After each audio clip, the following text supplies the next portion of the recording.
Sweet.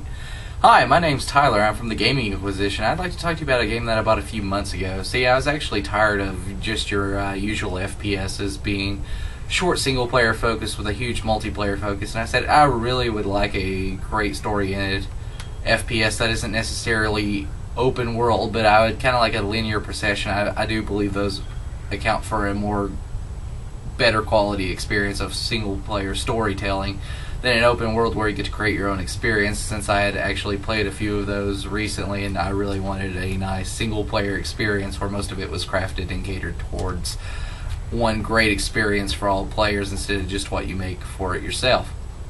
So I got this game, Metro 2033. It's actually based off a novel, which I have not read. But from what I hear, it's actually a pretty good novel. This game, as you can imagine, takes place in 2033. It is in Russia. You live in the subway system, or what they call the metro.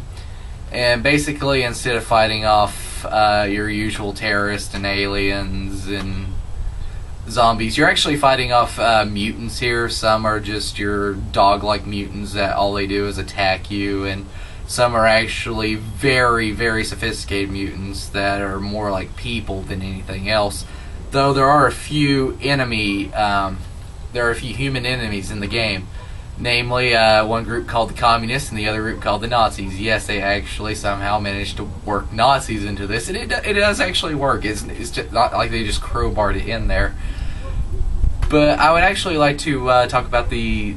I'm not going to talk too much about the single player, since that's pretty much what the game has going for it. There's no actual multiplayer or co-op or anything of that. It's just a single player experience. But I will say this, it does create a great atmosphere of you being in this nice post-apocalyptic scenario where you play as Artyom, the single most competent person on the face of the planet, in which he goes about to save his home metro from being attacked by these mutants. But if you think about it, there's actually one point where he and a small group of people do the exact same thing at a neighboring metro station. So he probably could have just done that by staying there, but he actually wanted to do something to help out the cause for the greater good.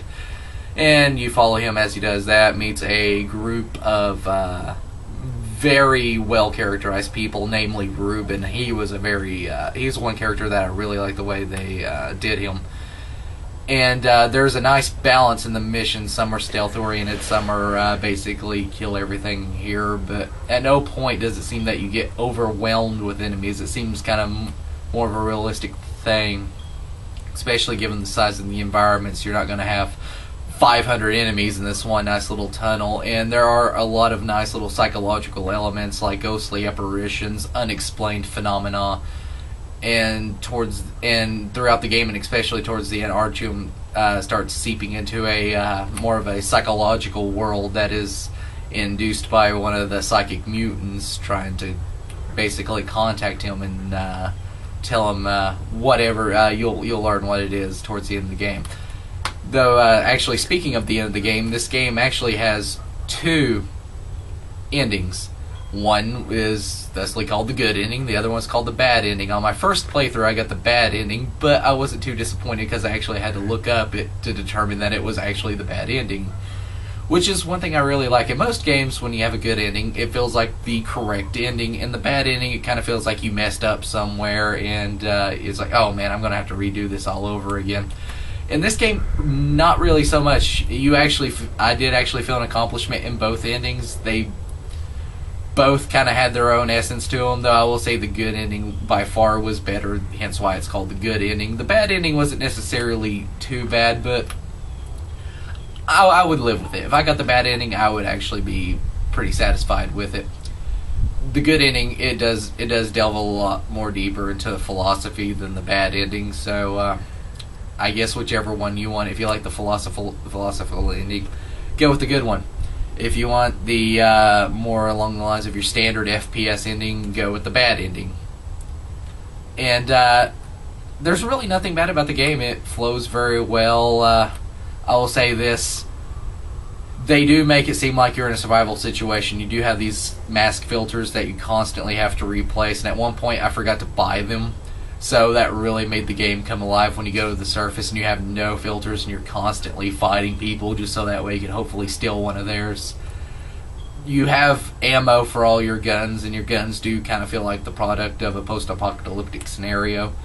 And you're constantly wanting to find ammo. You do find these military-grade ammo, which do a better job of killing the enemies, though they are used as currency, so you have this nice dilemma between, do you want to live, or do you want to buy that new shiny gun coming down the road, you know? And I will only say the only really bad part of the game was there's this one mission where you have to escort this little kid, and I thought, oh no, he's going to get touched once and die. No, they simulate him riding piggyback on you. Let's just put it this way. Imagine fighting zombie dogs while you're drunk on a unicycle. At that point, I would recommend the shotgun. That's about your only hope there, or else you'll just waste a ton of ammo. So, so far, I'm actually going to say I would recommend that you buy this game. This game will come at a reduced price from whatever the new price is. I don't know what it is right now in stores, though I can probably safely say, given the amount of time it's been out and the fact that you could probably buy one used now, you could probably get it for $40, though it does come for the PC also. I got this one for the 360, and I would probably say go ahead with the PC model. PCs are just generally better at playing games. I've just got the 360 model. And I will say this, it does it has great atmosphere, great storytelling, and all the environments feel real. I know a lot of games try to do this, putting you in a dark tunnel or sewer system, to try to scare you, but given the setting of this place actually takes place in a post-apocalyptic scenario where people actually have to live in the metro stations, it does make sense that you do spend a lot of your time there. And so this is Tyler with the Gaming Inquisition saying that this is a recommended get to anyone that feels that this might be something that would interest him. If not, I'd still recommend renting it. It's just something different that you don't see. There's so many mainstream games out here that follow so much of a similar pattern that this game does really stand out to me, and I would give it a great review. Thank you.